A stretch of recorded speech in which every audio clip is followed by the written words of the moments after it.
It's Ricky Rich with Black Primacy with a quick question. Have you downloaded the Black Primacy app yet? If you haven't, don't worry about it. I just wanted to remind you that it is the number one way to find black owned businesses near you. Whether you're looking for food, fashion, or services, we've got you covered on this app. So download it now and start supporting black owned businesses in your area today. All right. Link in the description.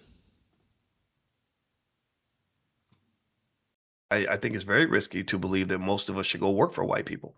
Not because I think every white person is evil. I don't hate white people. I never have. But because there's a history of black people kind of getting the short end of the stick. And I think that are people that don't feel like they have options or that they can create options. See, the thing about options is options sometimes they exist and you don't see them because your mind is kind of blocked from those possibilities, or sometimes they don't exist because you didn't carve them out. So if you carve out options in advance, then you've always got kind of that plan B in place that reduces your risk. So circling back to when our Facebook pages got stolen, the biggest thing I thought about when I was building my platform is I said, okay, I got to be independent because ain't no black man talking like me going to get any mainstream support. Ain't no corporation going to come up and support this. The government's not going to support this. But I believe in this. I believe it's correct. I have research and theory that supports this.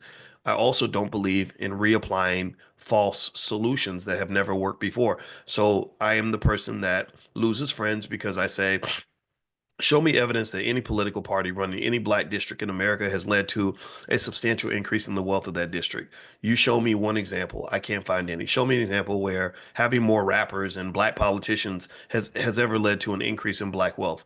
I'll wait all day. I'll wait. Right? But what I do see is I see destructions of families. I see children being miseducated. I see bad relationships just left and right. And all these things lead to wealth problems. All these things, it's hard to prosper financially when your whole life is in complete disarray. So where I see the risk factor happening that we're not so aware of, that we're not sort of taking action on, are the little things like what's really happening with our relationships? Why are we not training our children on how to pick a good woman, how to pick a good man, how to maintain a good family? They should be classes on this.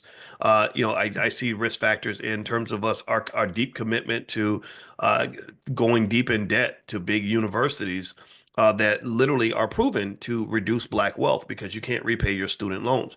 I see a lot of risk in our training of the children to go work for white people when there's nothing showing that these jobs are adding to black wealth. They're taking away from black wealth. They're distracting black people. They're stealing black resources for the most part, starting with your time and your attention. I see risk in and even things like what we eat, right? The fact that we're trained to eat the unhealthy food and that kills us, gives us diabetes, cancer, and everything else, which is also a wealth drain. It's hard to work when you're not healthy. It's hard to make money when you are spending all your money on medication. It's hard to get ahead in your business if you're spending all your time at the doctor's office and feeling bad and feeling sick and dying early. It's hard to make money when you're dead. I see lost wealth in terms of the lack of estate planning, right? Exposure. Again, this is where we're exposed to risk, but we're not aware of it. So sometimes we're aware of a risk that doesn't exist. Like we're afraid of a boogeyman. Like you got the person that says, "Don't invest in the stock market. It's rigged. It's crooked. You're gonna lose all your money." That's the boogeyman to me because that's easy. But then it's easy for me because I wrote my dissertation on the stock market. I could tell you where to avoid these risks. But then the other side of it is when you're not aware of a risk, when you're just sitting there and you're just not carving out options, not preparing for the future, and you got these massive risk factors hanging over your head. Like why are you not buying shares of stock for your children when they're little babies? Because the big risk factor is that they're going to get to 25, 30 years old and be economically stuck. They'll have no options because you're not carving them out. Those options you want them to have in 2025 are should have been carved out in 2005. The options you want the baby to have in 2045 need to be carved out in 2025. Do you understand what I'm saying? You start early. If you start early, then you can always win. It's very easy to exercise options if you have them. All right. I hope you enjoyed the video. Please check out the other content that we have on this channel. But before you go, I wanted to remind you again not to forget to check out the Black Primacy app. It is the best way to connect with black owned businesses near you. They need your support.